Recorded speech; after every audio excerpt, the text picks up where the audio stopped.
So welcome to Road to the White House 2012, which is a series that's co-produced by three different parts of USC. We're kind of the goal of USC is to be interdisciplinary in many fields. This is one such field. So I'm Jeff Cowan with the Center for Communication Leadership and Policy. We'll be putting on these events every third week on Wednesdays. The Bedrosian Center at the School of Planning, Policy, and Development will be putting on every third week, led by Dan Mazmanian. And Dan Schnur in the Political Science Department in the college and the Unruh Center will be doing it every third week. So we will have these every week for those of you who want to come. There will always be food. There will always be good conversation. And we're kind of experimenting from our standpoint with this 11:30 to 12 period.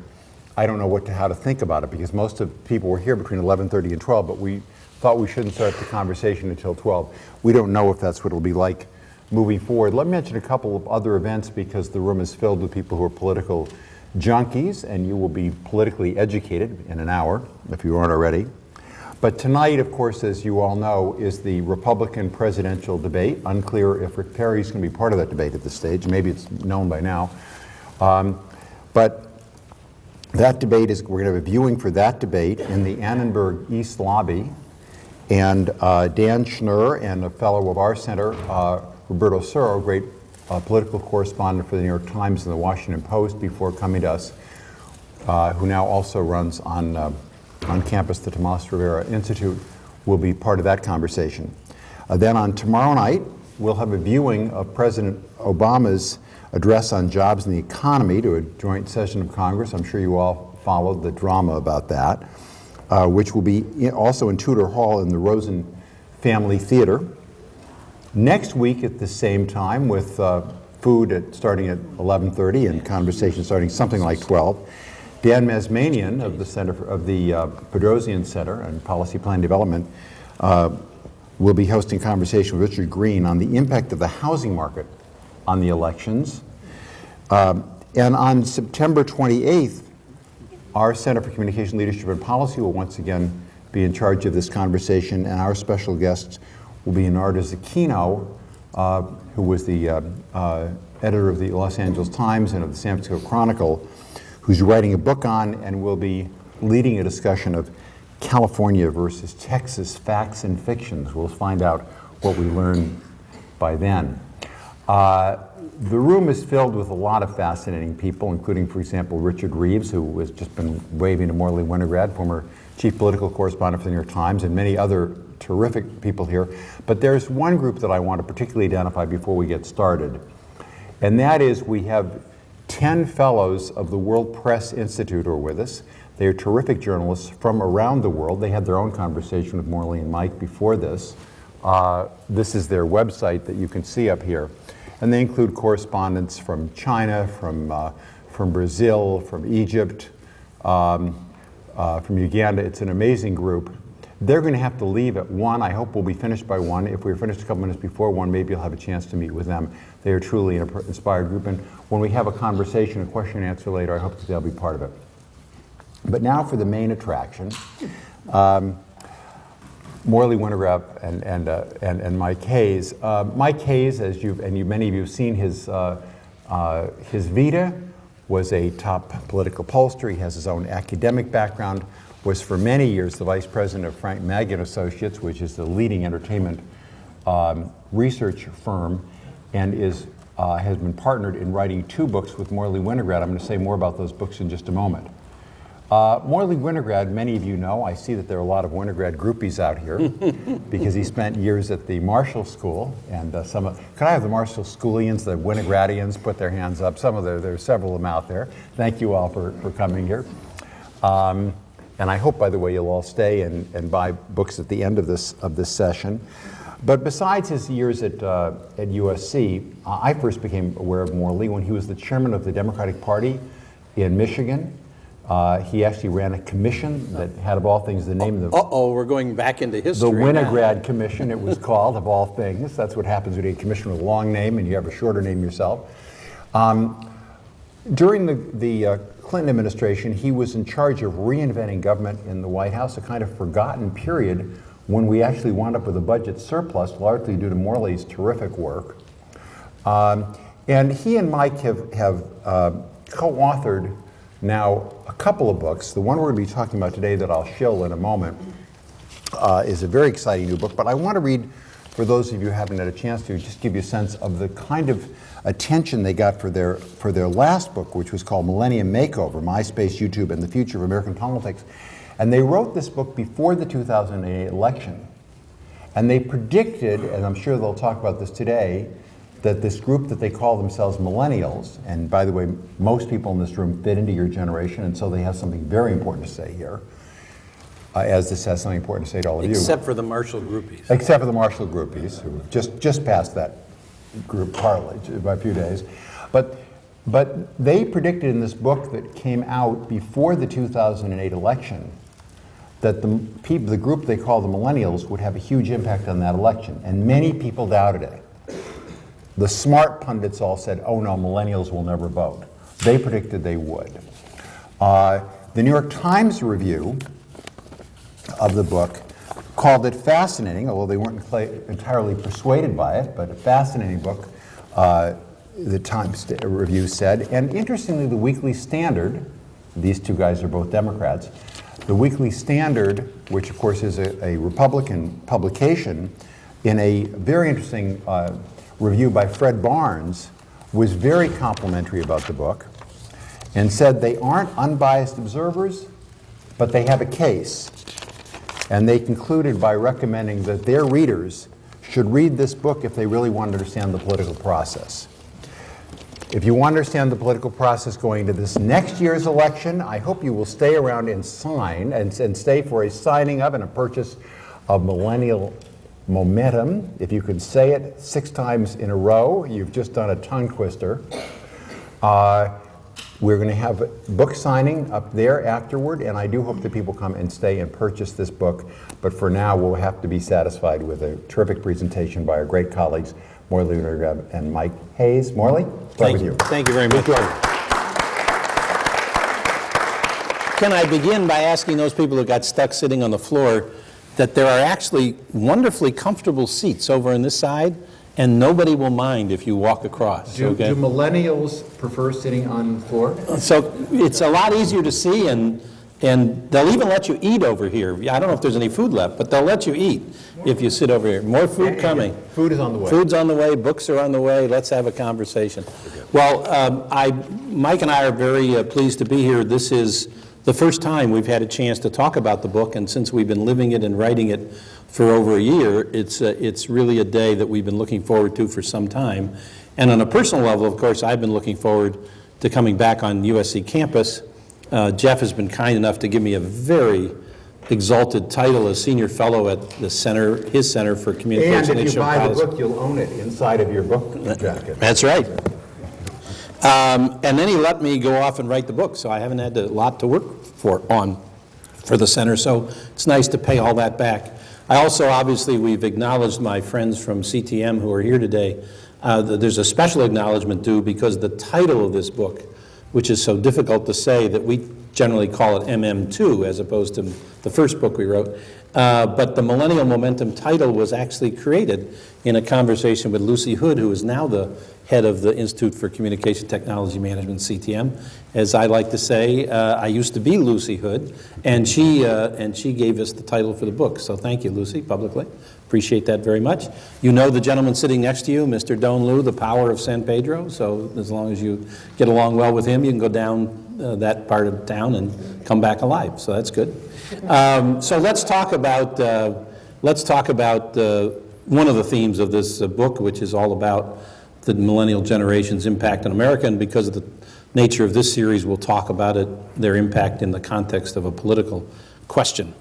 And we've called the talk, or brief talk we're going to give, lots of time for question and answers, Search for a Civic Ethos, and that's a fundamental theme of the book. So if we can have the next slide. This is what we mean by this civic ethos conversation and what we think the 2012 election will be about. For those of you who were here last week for the UNRWA Center's contribution to this dialogue, you heard a lot about candidates and tactics and issues conversation, which is all true, and all of that will go on and will be reported in depth. But behind that conversation will be this conversation that America is going to have. And the president said we're going to have a vigorous debate about it for 16 months. And it's about two contrasting visions of what the future of America should hold, particularly in the first half of this century, as we turn to a brand new challenge both globally and nationally in American democracy and its ability to stay competitive and maintain its world leadership. And this is what we believe will be fundamentally at stake in the 2012 election, and what the election will really be about, no matter what else you might hear in the course of it. It will not, however, be the first time that America has had this conversation. We have had a debate, if you can, next slide, about America's civic ethos, generally roughly every 80 years. A civic ethos is the question about what should the size and purpose of government be. And we have torn ourselves apart over this issue 3 times before in our history, with as much rancor and vitriol, and in some cases violence, as you're about to witness and have already begun to witness in this campaign.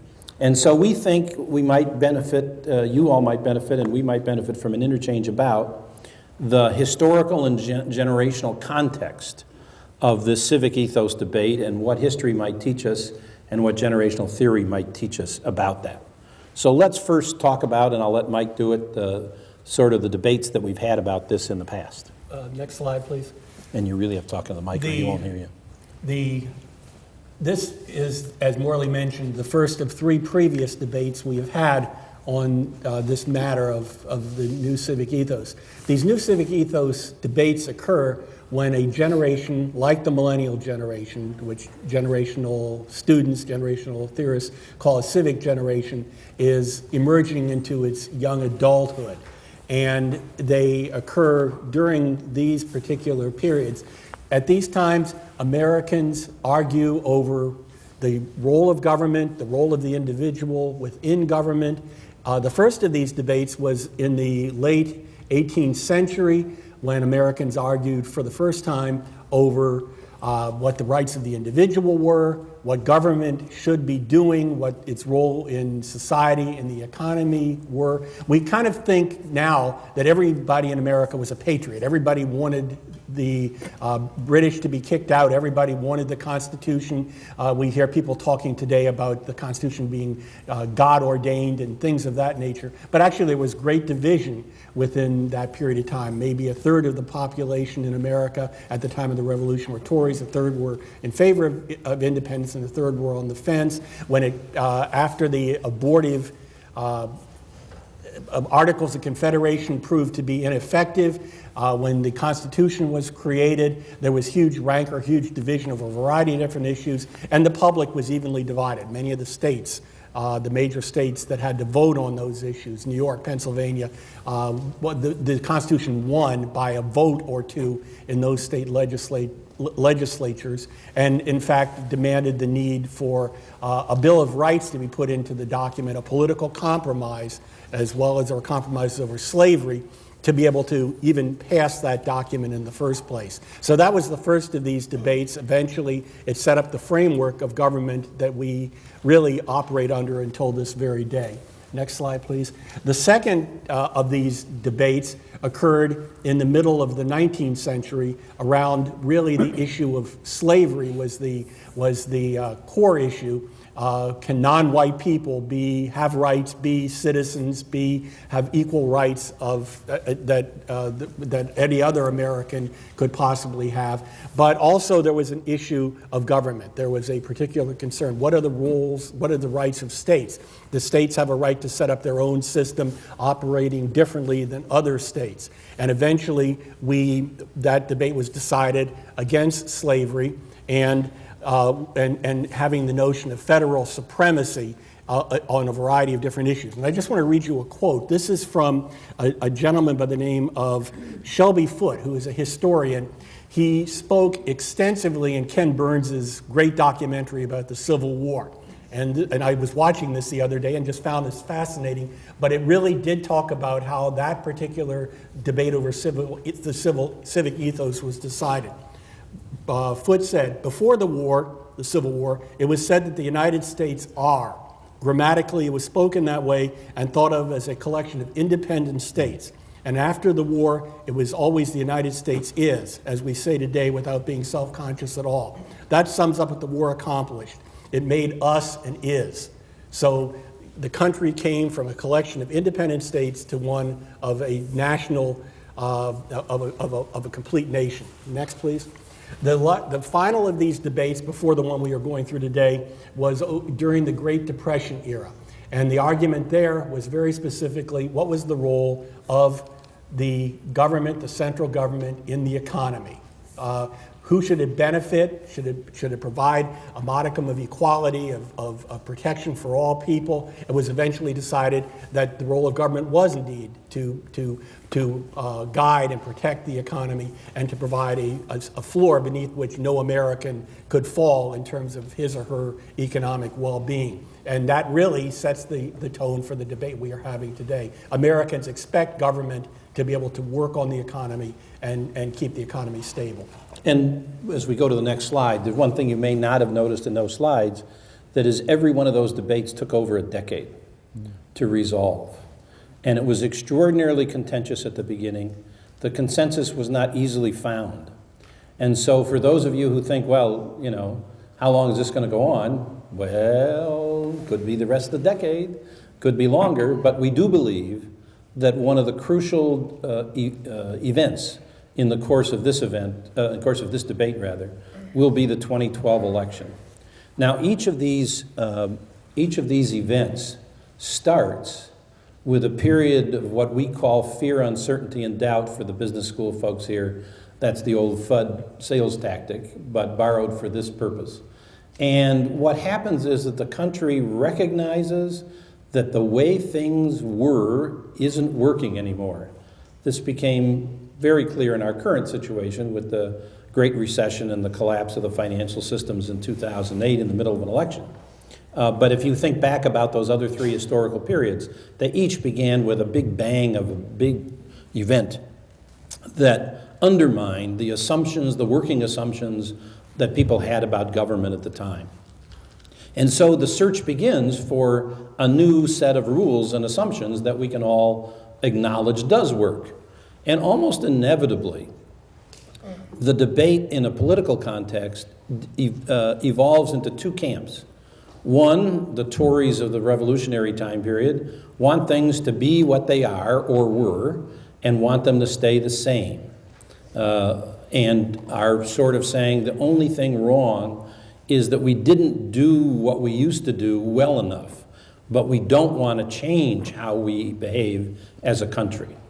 And then there's always another camp that says, no, the past is no longer relevant or applicable, even if it was right or wrong then. It's not good for today. And we need to go into this new future, which I will describe to you, but can't promise you will work out.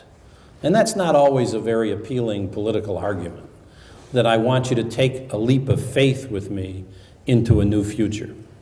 And so that two-camp kind of look backwards, look forwards argument devolves into this next slide, which we've tried to suggest, is a contest between generations in power and generations seeking to take power.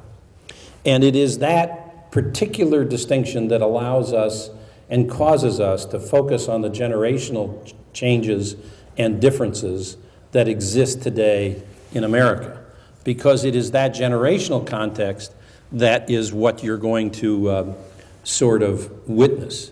And so you have to be careful about the generational thing when you think about the debates in Congress, because most of those folks in Congress are baby boomers whose preference for their entire life is to argue and not settle anything. That's been the cultural wars of the country for 40 years. They strongly believe in their values. They're not interested in compromising values. You're not interested in compromising your values. That would be morally wrong. It's a very difficult political attitude to take, but one boomers hold to strongly. And then you also see the first wave of sort of a next generation, Generation X, that succeeded boomers and preceded millennials, who have a very hostile attitude towards almost all institutions. And that's why they make such great entrepreneurs, but at the same time, in a political context, they become sort of the Eric Cantors, who's a Generation X Republican leader, not in favor of continuing to support the institutions of government. That's not the generational battle we're talking about with these lions. We're talking about you, the millennial generation, still in your 20s, about to be in your 30s, not yet represented in the halls of Congress by anyone yet, but soon to be, and soon to be the leaders of the country. It is your attitudes and your beliefs that will come into starkest conflict with the people who hold power and will ultimately, in our belief, determine the outcome of this debate. So the debate is somewhat complicated, by next slide, by this other trait in American democracy. And this other trait is that as we search for a new civic ethos, people on either side tend to focus on one thing or another. They think that one way of doing it is absolutely right. But in fact, America is a country whose political and public opinion tends to be very divided because Americans and America are both liberal and conservative at the same time. On one level, they are what is referred to as ideological conservatives. That is, they tend to believe our ideology, our guiding force is we want limited government, small government, individual responsibility, state rather than national power, things of that nature. So we believe that at an abstract ideological level, but at the same time, we also believe strongly in specific governmental programs to handle and solve and help us with specific particular concerns. And so you see the picture on the right of the place in a flood. That's actually my old hometown of Cedar Rapids underwater. When Cedar Rapids went underwater, or as today, when Texas is burning, you find governors saying, well, we need the federal government to do things for us. We have these specific needs, these specific concerns, where at the same time, you also will have them say, but we also believe that Americans have a responsibility as individuals, and local government should be supreme or dominant. Now, we won't have time to get into depth with this particular part of the challenge of American democracy, but there is survey research data that takes this dueling attitudes, ideologically conservative, I want individual responsibility, I want too much government, and an equal, not separate, not one individual thinking one way, one individual the other, the very same individual saying, but I also want government to provide the programs I need to make sure that I can be successful. You can trace that in survey research back into the 1930s when survey research first started. It is a constant of American politics. That just is an aside, just why it is not necessarily inconsistent, where for some people, some Tea Partiers might say, well, we don't really like socialized medicine, but we want our Medicare. And they wouldn't necessarily see a conflict in that kind of belief that some other folks might. And this is not only a constant in modern political survey research, but it's been a constant in American democracy. The genius, in fact, of American democracy is its ability to figure out how to blend together what President Obama tends to call the two strands of Americans' political DNA. That is a strong belief in individual responsibility and an equally strong belief in collective action. So if you go back to the pioneers, in fact, you get all the stories about rugged individualism, but you also get the stories of everybody getting together and helping their neighbor build a barn. And that is essentially what America has been about from its inception. And the trouble is, how you put those two things together is not easy, and it doesn't stay together as the conditions and the environment, both economic and globally, change. And that's why we're in the middle of the debate we're having today. What we argue for in the book is that the answer to this particular debate will come from the millennial generation and from the millennial generation's beliefs. That, quote, civic generation, as Mike talked about before, will be the one that finds a way to combine these two enduring traits of American democracy and political thought into a new civic ethos.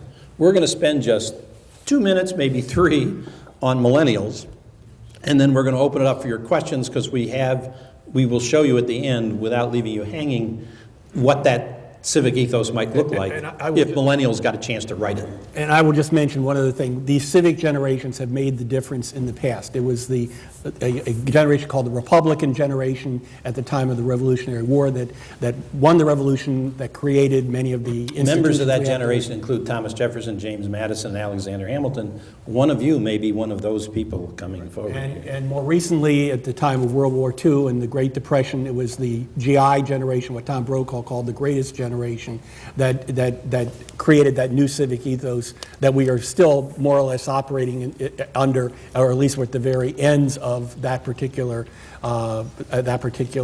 arrangement. So next slide, a couple of slides on millennials. Okay, you all recognize yourself here. These are the 7 traits of millennials, classic results of their upbringing. They're special, just ask their baby on board minivan driving parents. They've been very protected. 9/11 happened in the middle of this generation's upbringing, and increased even greater the need to shelter and protect everybody. They've been raised the way Bill Cosby taught everybody to be raised, which is build up the child's self-esteem, don't physically discipline them, but have rules that have consequences, and tell them every time they do something they did a nice job. So for all of you who remember being told you did a nice job, and for all you grandparents who've been instructed by your children never to say anything but nice job to your grandchildren, that's a self-esteem builder, and guess what? It builds self-esteem. And so we have a very confident, achieving generation. If they weren't confident before, after they elected President Obama, they absolutely believe they could do anything. And one other thing about this generation that distinguishes them from others, well, there's 2 things. One is their tolerance. We like to put up Barney, the purple dinosaur, to trace the generation's root belief in the fact that even though Barney's a purple dinosaur on the outside, he's as different from me as he could be, but on the inside, he's just like you and me. So we have a tolerant generation that thinks everybody is of equal value, and that greatly, greatly impacts their political attitudes on all the social issues. And then we also have a generation that grew up with rules and agrees that there ought to be rules. They argue, negotiate the rules. They don't argue about the fact that there are rules, which is what Richard Reeves' generation and Jeff Cowan's generation did. We got to reject those rules and start over. And we don't, why have any rules? In fact, the slogan of Gen X is no rules. But that's not where the millennials are at. Next slide, please. Next slide, please. And just to underline that pictorially, generations do change. These 2 magazine covers are only a decade apart. One illustrates the Generation X, who would be 30s, 40s, but not late 40s in America today, alienated, unsmiling, dressed in black. The future is doom. It's only us as individuals who can save me as an individual. Ferris Bueller's Day Off, if you will. John Lennon said he doesn't believe in the Beatles, he only believes in me. That's a Generation X philosophy. Whereas those hugging, loving, smiling, underwear hanging out, bright colored clothing, dressed millennials aren't anything like that. Age it's not an issue of age. We're not talking about a young folks versus old folks thing. We're talking about fundamentally different generational beliefs coming into conflict with older generations' beliefs. One of the things which, in addition to all these beliefs, all these traits that are very millennial, very civic generation, as it were, that gives us confidence that millennials are going to make a big difference are 2 things. One is, first of all, their sheer size. They are the largest generation in American history. There are 95 million millennials currently alive in America today. far many more than are members of Generation X or even baby boomers. By 2020, 1/3 of all voters will be millennials, so they will have the numbers to make a difference. Secondly, they are a very diverse generation, the most diverse in American history. 40% are non-white, 20% are the children of immigrants. So they are they look differently than Americans have in the past, and they are united in many ways.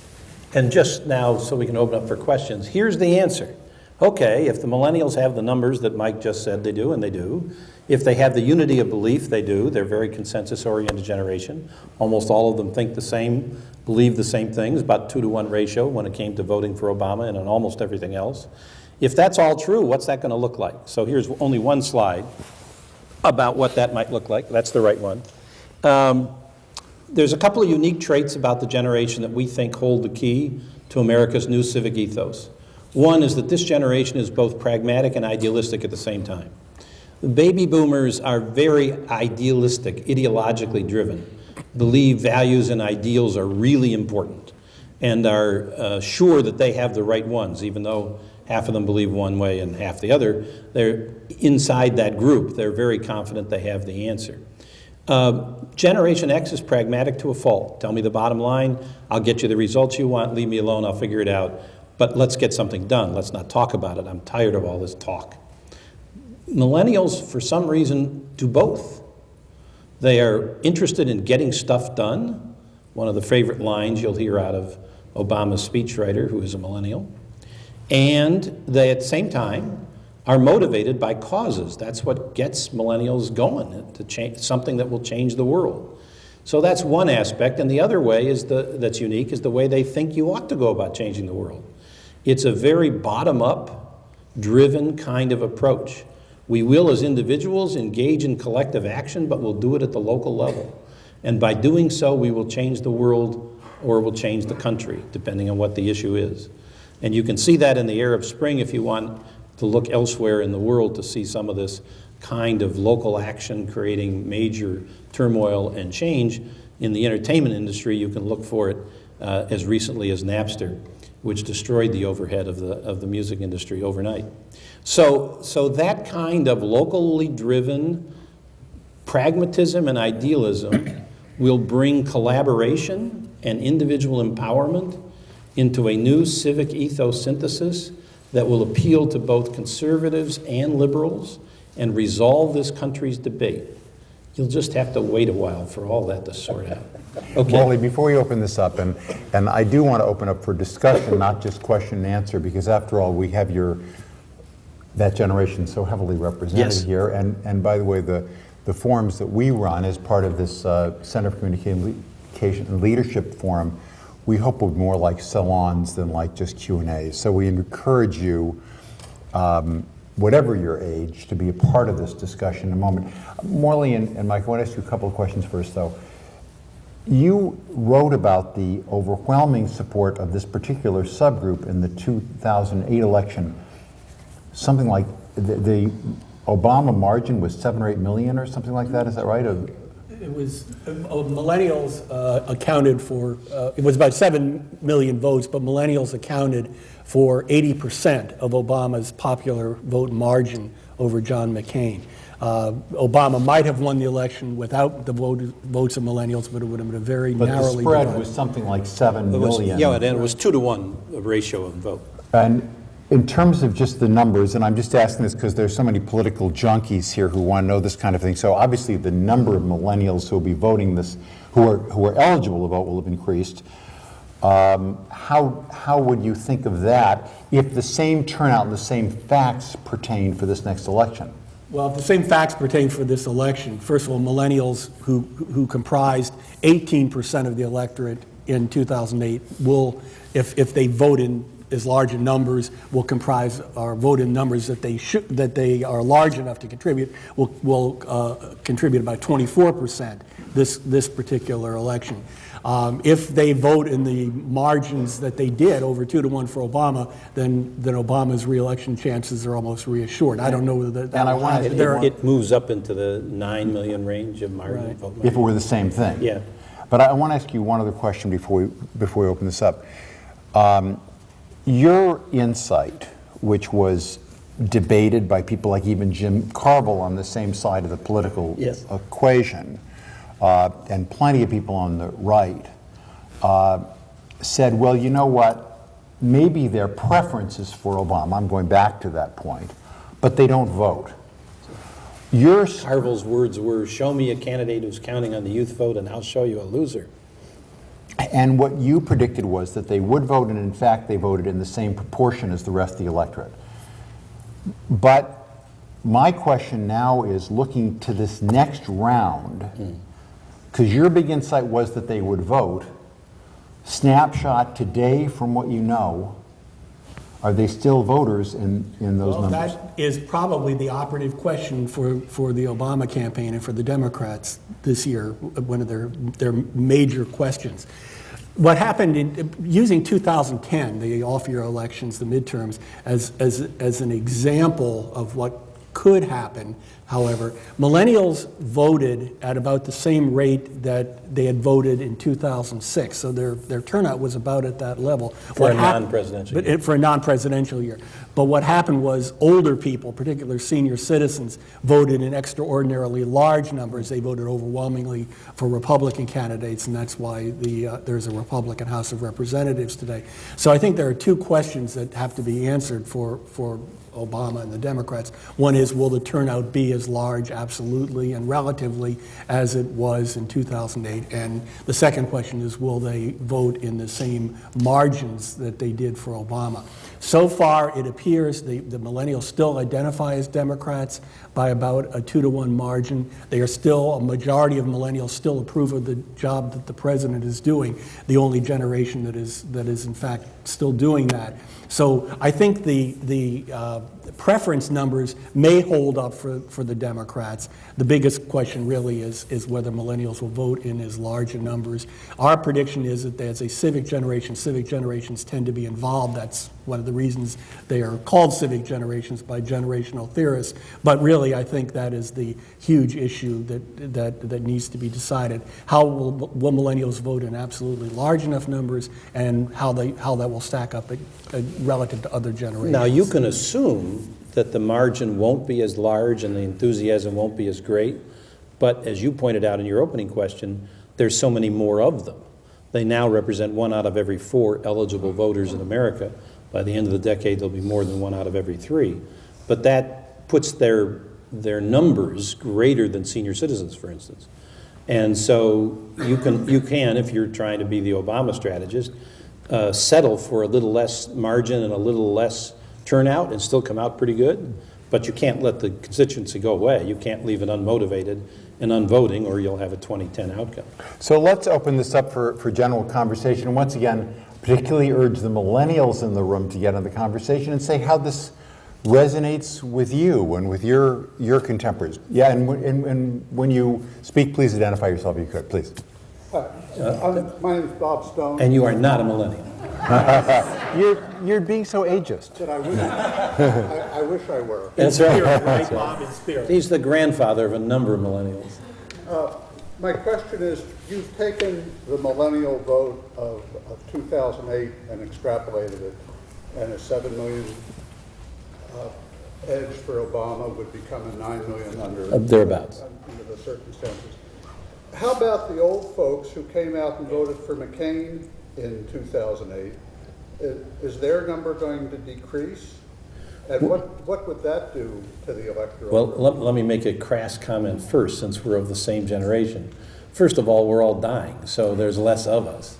That's a good sign. Yeah, well, actually, we quote in the book Grover Norquist, who once wrote about the GI generation, and in his opinion, they were an aberration, although that's not true, but he thought their status beliefs, as he called them, were an aberration, and he concluded his little piece on them by saying the good news is every day more of them are dying.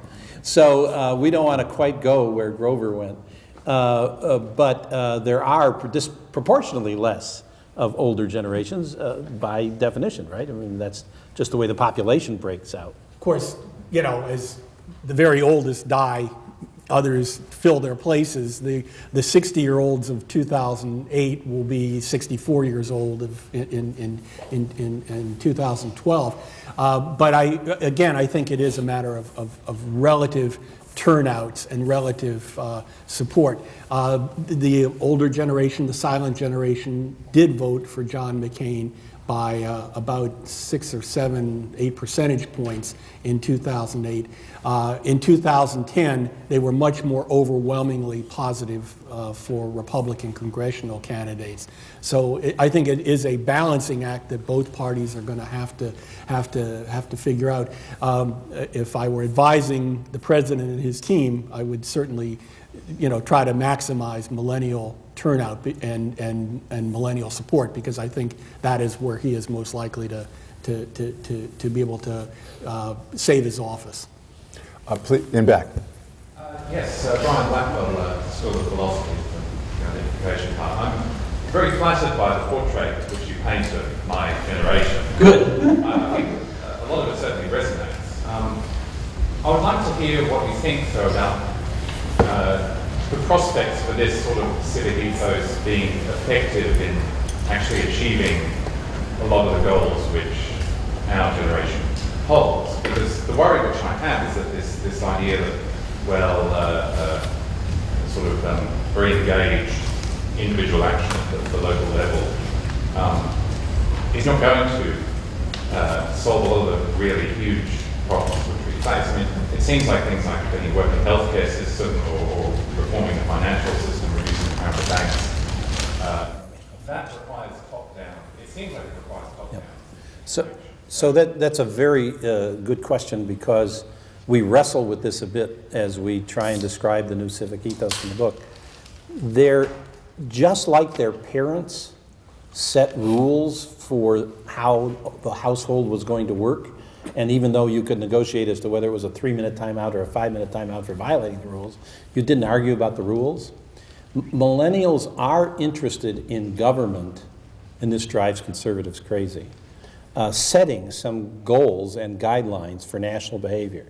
So the individual mandate, for instance, in the healthcare bill, sounds like a logical thing to most millennials. Yes, we all ought to have health insurance. Everybody ought to take on that responsibility. What millennials would object to in a top-down approach is then saying how you go about abiding by that rule or behaving appropriately. So it would be useful to set, national standards around what educational reform should look like, which is what the Obama Race to the Top initiative does, but it leaves it up to all the schools and all the teachers on how to exactly implement those recommendations. That's a millennial civic ethos kind of public policy. And we haven't seen very many of them yet. The ones we have seen have been very successful. But of course, millennials and their numbers, that only 40% of the millennials are in the voting age population right now. It'll be the end of the decade before they're all voting, eligible to vote. 60%. 60% now. 60% in 2012. Will be eligible, and all of them by the end of the decade. So that takes time, plus you have the institutional inertia of everybody in older generations who think a completely different way. Well, we better get a super committee together because none of us are going to vote for anything unless we hold a gun to our head.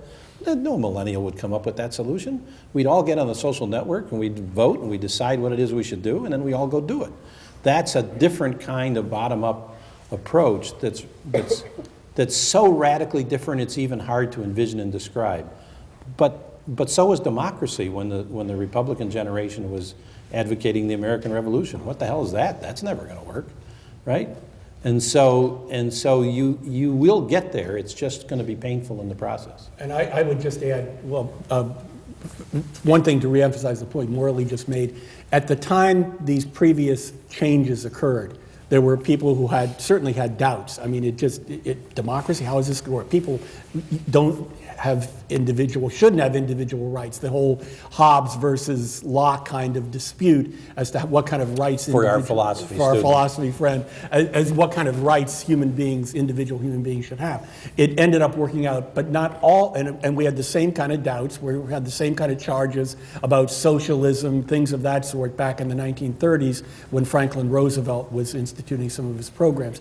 Some of these eras, some of these changes have worked a little bit better than others. I would think most historians would argue that ultimately the end of the Revolutionary War period, the Constitution period, worked out pretty well, that the New Deal era and World War II era worked out pretty well. On the other hand, the Civil War period, while it certainly ended with the freeing of the slaves, people got a little tired of all the conflict, and eventually the former slaves were left in a position of being of really not having their rights be totally and completely accepted. So some of these periods work out better than others. Morley and I are optimists. We believe this generation is going to make it work, but history will tell us how well it makes it work in the next 20 or 30 years. As we go on and continue the discussion, once again, if you have a point you want to make, it's fine. This is a discussion, not only a Q&A and back.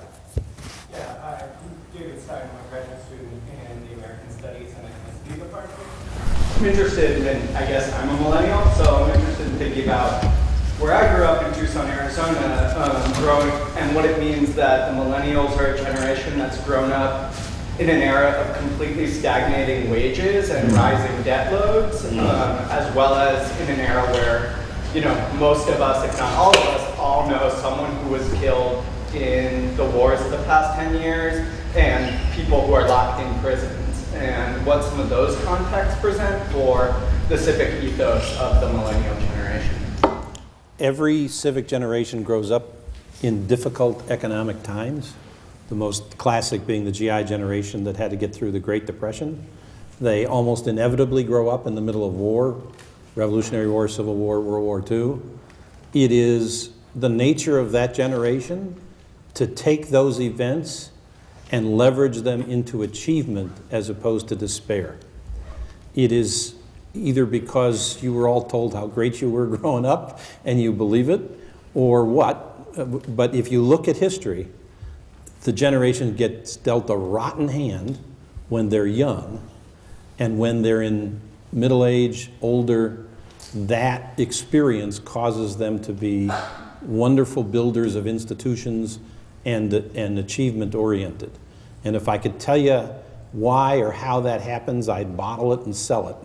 But it just seems to be historically true. And I will just add, this is not the first time that we've had these periods of, for example, gross economic inequality. And in fact, they have occurred in the past just as the millennials of their era, the civic generations, were coming of age. The greatest period of economic inequality, in fact, was during the late 1920s. There were eventually government policies that redressed a lot of that.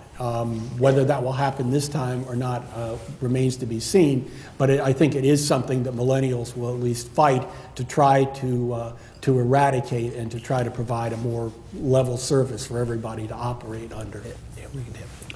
The next participant I have is over here. I'm not even going to say questioner because I really want this to be participation, but I have a question because it's the first time we've used this room. Are you able to hear it as people ask questions or make points from the audience? Is that working throughout the room? Good. Thank you. Hi, Amy Parrish, Anthropology and Gender Studies. I'm interested in whether you think this youth generation can take advantage of Web 2.0 kind of technology to really make a difference, or at some point will they still have to take to the streets? I'm thinking about Arab Spring, and sure, they all use cell phones, but they also came out to Tahrir Square.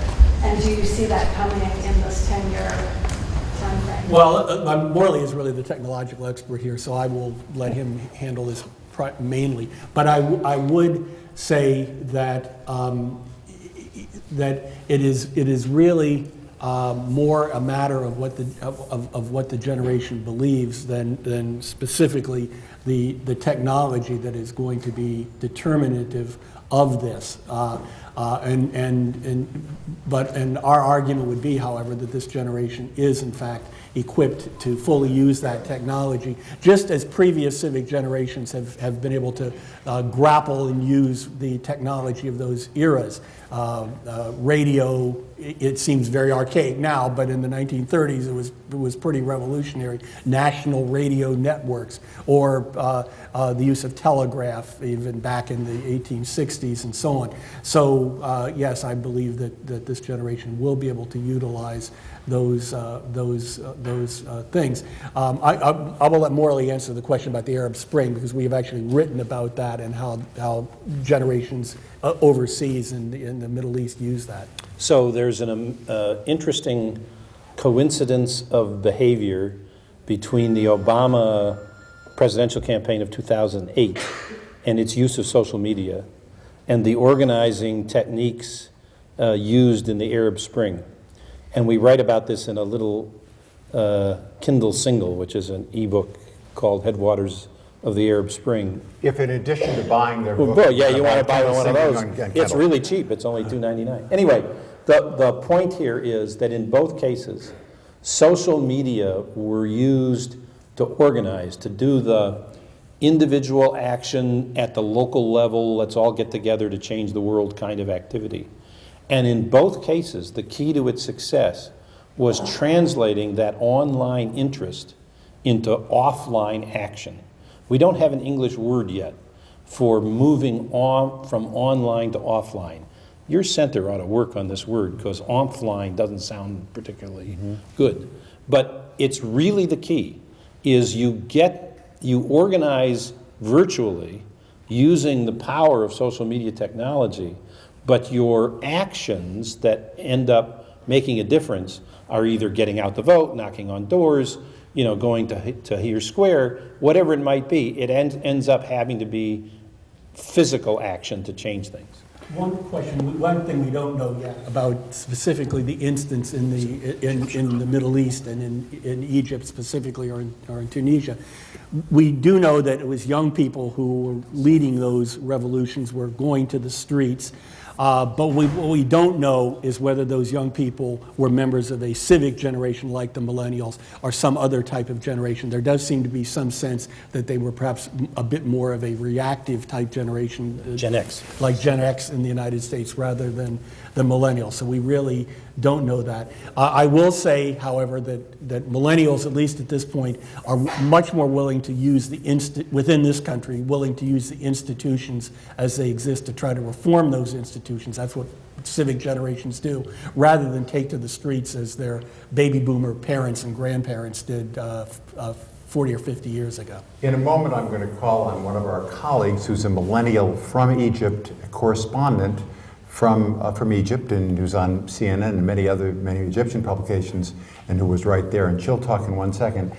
But first, a couple of little pieces of business. I know a lot of you are extremely excited to see that this book is being put over there. And those of you who are waiting desperately to get a signed copy, we will at the end of the session, about 10 minutes. These guys will be up there signing them and selling them. Secondly, for those of you who wanted to buy those Kindle singles, we have a link to it on our website of the Center for Communication Leadership and Policy. So we're selling the Kindle single that way. For those of you who have short books that you're dying to find a way to publish, Morley and Mike can afterward tell you how to do that through Kindle singles. But please, let's have the testimony from Egypt. Hi, so my name is Ethos. I'm a journalist from Egypt. I'm one of the 10 fellows who are here today. We're 10 fellows. We're here at World Press Institute from 10 different countries. It's been really fascinating to hear about the millennials. And as I'm 24, to talk about my generation. So I'm Egyptian. I've been in Egypt all my life. I've never lived abroad. It's very fascinating to see. There's a lot of parallels, there's a lot of similarities in the way we've been raised, but there's also a lot of differences when you talk about a reactionary versus, to be proactive.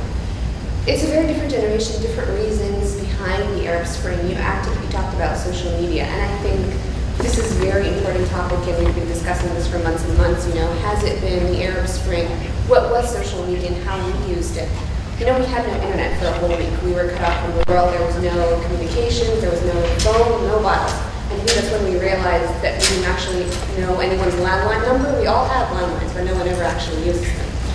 It's very easy to call it, Revolution 2.0. It's a very sexy, kind of easy way to explain it to an audience which might not get the context, the nuances in the background, how far away this is actually going back. Since the labor strikes a couple of years ago, even before that, we had a big Facebook protest in 2008. So it was used. We did have a lot of organization. There was a lot of awareness that was created through these platforms, but you also have to remember that at least 85% of Egyptians got their information from television. The people on, we only have a 40% penetration rate, internet penetration rate. The people who do use Twitter and Facebook, they are a lot, but even with Facebook, even though I think we're in the top 10, 15 countries, that's still only 5 million, and we're 85 million people. Twitter, you have less than 200,000 Egyptians who use Twitter. We're 85 million people. So the people who get their information from social media are very, compared to the number of Egyptians, are very small. Even if you say the number of people in Tahrir Square, even if they really were a million, there's still 85 million people out there. So the role of social media, you can't deny it, is extremely important. But I would say that the most important role it played is that it created this platform of individuals who kind of thought the same, a kind of support. You know, I knew that if I was arrested, I could tweet immediately, and then I'd have a lot of people who would know what was happening. It wasn't so much the action being online, because it was when we took to the streets, when Egyptians actually were in the streets, that changed. One last thing about my generation, which I think is just important to mention. I think the biggest difference between maybe my area of the world and here is, like we were talking today, how very much we're still a very community-based cultures, you know, very individualistic kind of, you know, what we can accomplish, that we are the best, that you are special, that you can do anything, is still very much limited by, but what is best for your family, what is best for your communities, what is best for your country, and that affects a lot of what you do. Even our politicians, we're still very much raised to think that they are like your grandparents, you know? And a lot of the support towards Mubarak, even after, came from how, you know, people saw it as how degrading he was, and oh my God, how could we do this to him? So there's a lot of changes, not so much on the, and when it comes also to the internet, sorry, one last thing. It's very easy to say, you know, the internet, everyone thought it's going to create this huge world press where you can get all this information. But actually, it just helps if you want to stay limited to your own point of view and what you think, you can follow the people that really think the same way.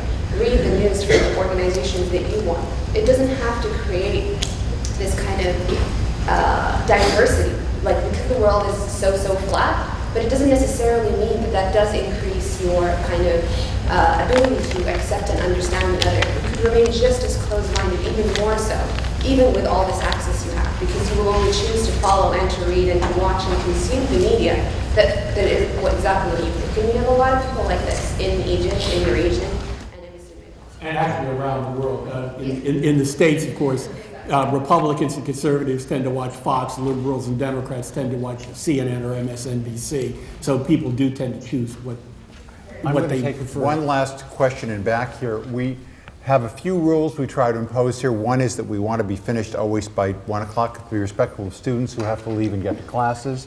Also to be respectful of authors who are anxious to sign their books, for all of the desperate book buyers out there. But I do want to take one last question from the back. Hi, I'm Ann Howe.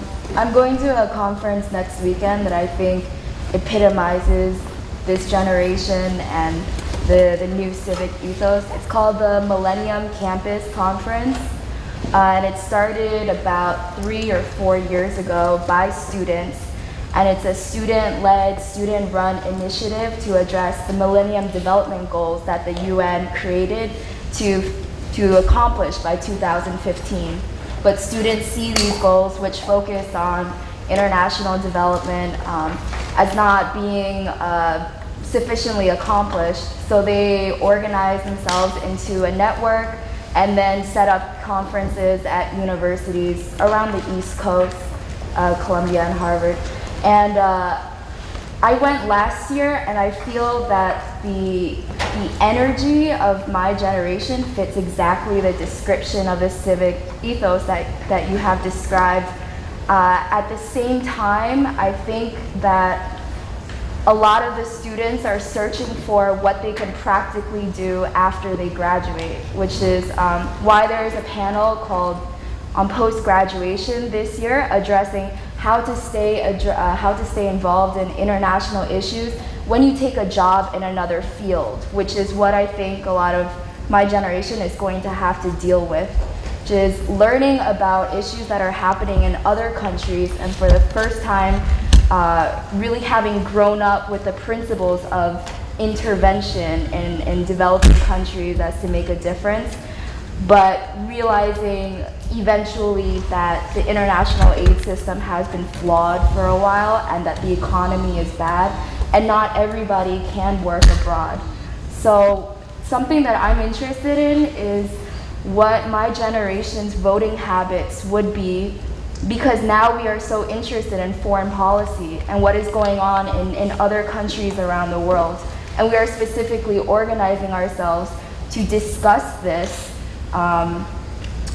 even as we face issues in our own country that we might not necessarily want to face on it. So, Morley and Mike, maybe you could take that question and answer it in a way of making concluding remarks, too.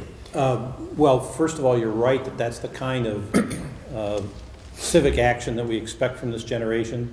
There's another group called the Roosevelt Institute Campus Network, which has engaged thousands of millennials in writing a vision of what this country should be in 2040.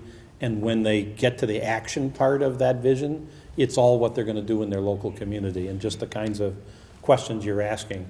So we're enormously encouraged by the generation. We love to talk to the generation, but we mostly spend our time explaining you to the other folks, because it's the other folks who are causing the problem, not you guys. And so we're going to try and see if we can move that dialogue to a more productive place. And just in conclusion, one of the things we have found out and we have seen consistently is, in fact, that your generation, while certainly it does have very real concerns at home, trying to obtain employment, pay off student loans, all of those sorts of very important personal issues, the willingness to engage with people around the world is probably, is and definitely unique to this generation more than any other generation. Certainly the new technology helps in that. The ethnic diversity of the generation makes a difference in that. But just also the general notion of tolerance and concern. The communities that millennials seek will not, while they may resolve issues at a local level, will have a global reach, I think, in the end. A reminder that tonight, for those of you who are interested, the debate viewing and the debate discussion, 5 o'clock in the Annenberg East lobby. Tomorrow night, for those who want to hear a discussion about the Obama jobs speech, that'll be in Tudor Hall every Wednesday throughout this year. Same time, same place, 11:30 for a lunch kind of mixer thing, 12 o'clock for an interesting conversation. Please join me first in thanking our terrific web jockey, for those of you who noticed the magic there, Jeff Baum, who puts these things together, and our wonderful guests who were nice enough to make this the first stop on their world tour, Mike Hayes and Morley Winograd. Thank you. And they will be signing books up there. And thank you all so much for coming. Nation states is the best for behavior and no longer